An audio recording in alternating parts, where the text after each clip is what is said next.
നമസ്കാരം, ഞാൻ മനോജ് നെടിയാക്കൽ. പുതിയൊരു വീഡിയോയിലേക്ക് എല്ലാവർക്കും സ്വാഗതം. വിലയോ തുച്ഛം, ഗുണമോ ലാഭം? കൊല്ലത്തെ ചക്കയ്ക്ക് വൻ ഡിമാൻഡ്. തമിഴ്നാട്ടിൽ നിന്നുള്ള ചക്ക വ്യാപാരികളുടെ പ്രിയപ്പെട്ട ഇടമായി മാറുന്നു കൊല്ലം.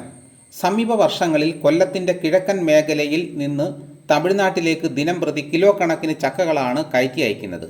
പുനലൂർ ഉൾപ്പെടെയുള്ള പ്രദേശങ്ങളിലാണ് ചക്ക സമൃദ്ധമായി ഉൽപ്പാദിപ്പിക്കുന്നത്. തമിഴ്നാട്ടിൽ കേരളത്തിൽ നിന്ന് കൊണ്ടുവരുന്ന ചക്കകൾക്ക് വലിയ ഡിമാൻഡാണെന്ന് പറയുന്നു വ്യാപാരികൾ.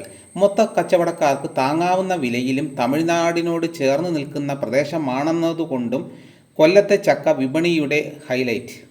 തമിഴ്നാട്ടിലെ തിരുനെൽവേലി, തൂത്തുക്കുടി, അംബാസമുദ്രം, രാജപാളയം എന്നിവിടങ്ങളിലെ വിപണികളിലേക്കാണ് ചക്കകൾ കൂടുതലായും കയറ്റി അയക്കുന്നത്.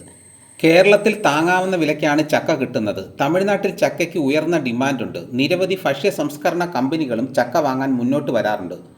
കേരളത്തിൽ കിലോയ്ക്ക് ഏകദേശം 30 രൂപയ്ക്ക് ചക്ക വിൽക്കുമ്പോൾ തമിഴ്നാട്ടിൽ ഒരു ചുളയ്ക്ക് 10 രൂപ മുതൽ 15 രൂപയ്ക്കാണ് വിൽക്കുന്നതെന്ന് വ്യാപാരികൾ പറയുന്നു.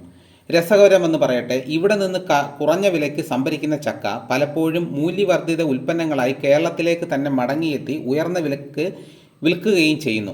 മൂല്യവർദ്ധിത ഉൽപ്പന്നങ്ങൾ കേരളത്തിൽ നല്ല ലാഭത്തിലാണ് വിൽക്കുന്നത്. ഇതോടുകൂടി വീഡിയോയുടെ പൂർണ്ണമാകുന്നു. ഇതേപോലെയുള്ള വീഡിയോസ് നോട്ടിഫിക്കേഷനായി കിട്ടാൻ ചാനൽ സബ്സ്ക്രൈബ് ചെയ്യാത്തവർ ചാനൽ ഒന്ന് സബ്സ്ക്രൈബ് ചെയ്തു. എല്ലാവരും ഒന്ന് ലൈക്ക് ചെയ്ത് സപ്പോർട്ട് ചെയ്യണം. മറ്റൊരു വീഡിയോയുമായിട്ട് ഉടനെ എത്താം. എല്ലാവർക്കും എൻ്റെ നന്ദി.